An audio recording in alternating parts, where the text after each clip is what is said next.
जब हम नौकरी किया करते थे, हमारे दिल का एक अरमान था कि भैया हमारा भी एक बिजनेस हो, एक अच्छी खासी बड़ी टीम हमारे लिए काम कर रही हो और हम एक अच्छे लेवल पर एक व्यापारी कहलाएं।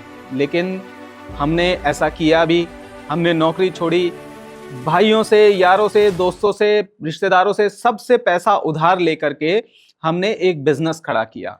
बड़ी खुशी खुशी हमने अपने पहले ऑफिस की, दुकान की या वर्कशॉप का शटर ओपन किया और पूजा पाठ के साथ में ऑफिस में प्रवेश किया। प्रवेश करने के बाद हमने हमारे व्यापार को स्टार्ट किया। बहुत खुशी, सब कुछ चल रहा था, बहुत अच्छा चल रहा था, टाइम भी था, पैसा भी था, सेल्स भी थी, टीम भी अच्छे से काम कर रही थी, सब कुछ बहुत बढ़िया था। लेकिन हम रात दिन भगवान से दुआ करते थे कि दिल में एक छोटा सा संकोच है कि हमारा बिजनेस कैसे बड़ा बनेगा। हम रात दिन मंदिर में जा रहे हैं, भगवान से दुआ कर रहे हैं, हे प्रभु हमारे बिजनेस को बड़ा बना दो, हमारे बिजनेस को बड़ा बना दो, हमारे बिजनेस को बड़ा बना दो। एक दिन भगवान सामने आ गए और कह दिया कि भैया तथास्तु, व्यापार तुम्हारा बड़ा बन जाएगा। अब व्यापार, हम बड़े खुश, हमारा व्यापार बड़ा बन जाएगा। हम व्यापार को बड़ा करने में लग गए। अब व्यापार को बड़ा करने में लग गए तो हमारे जीवन में आ गई भैया मार्केटिंग। मार्केटिंग आ गई तो नेटवर्किंग करनी पड़ गई, नेटवर्किंग करी तो सेल्स बढ़ गई, सेल्स बढ़ गई तो बड़ा मजा आया।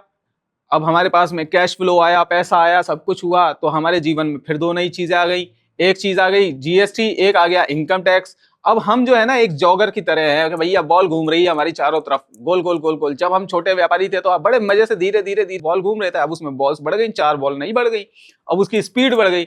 अब आपको डर लगने लगा अंदर कि भैया ये एक भी बॉल गिरी तो सारा बिजनेस तहस नहस और हमारी इतनी मेहनत से खड़ा हुआ बिजनेस खत्म हो जाएगा। और 2-3 चीजें नई और आ गई। एक तो आपके पास में टाइम की कमी हो गई, जहां आप 4 घंटे काम करते थे वहां 16 घंटे काम कर रहे हो। 16 घंटे के साथ साथ आपको घर में भी परेशानी के बीवी बच्चे बोल रहे हैं हमें टाइम ही नहीं मिलता है, ऐसे पैसे का क्या करेंगे। मैनेजमेंट पूरा बिगड़ गया, एम्प्लॉय ने काम करना बंद कर दिया, एम्प्लॉय आपके पास में आने बंद हो गए। अब क्या करें? तो भैया आप फंस गए सेल्फ एम्प्लॉयड के जाल में। आप अपने आप को कह तो बिजनेसमैन रहे हो लेकिन आप बिजनेसमैन नहीं रहे, आप सेल्फ एम्प्लॉय बन गए। अब सेल्फ एम्प्लॉय होने के 6 लक्षण मैं आपको बता देता हूं। सबसे पहले 2 लक्षण जिसमें आपके पास में कमी है, टाइम की और पैसे की। दूसरे 2 लक्षण कि आपके पास में आपके दिल के अरमान और दिमाग के आइडियाज दोनों अधूरे पड़े हुए हैं। तीसरे 2 लक्षण आपके पास में कर्जा और स्ट्रेस बढ़ गया है। अगर ये सब चीजें हो गई हैं तो भाइयों आप बन गए सेल्फ एम्प्लॉय। अगर सेल्फ एम्प्लॉय आप बन गए हो तो आपको अपने दिमाग से ये चीज निकाल देनी चाहिए कि आप एक व्यापारी हो, बिजनेसमैन हो।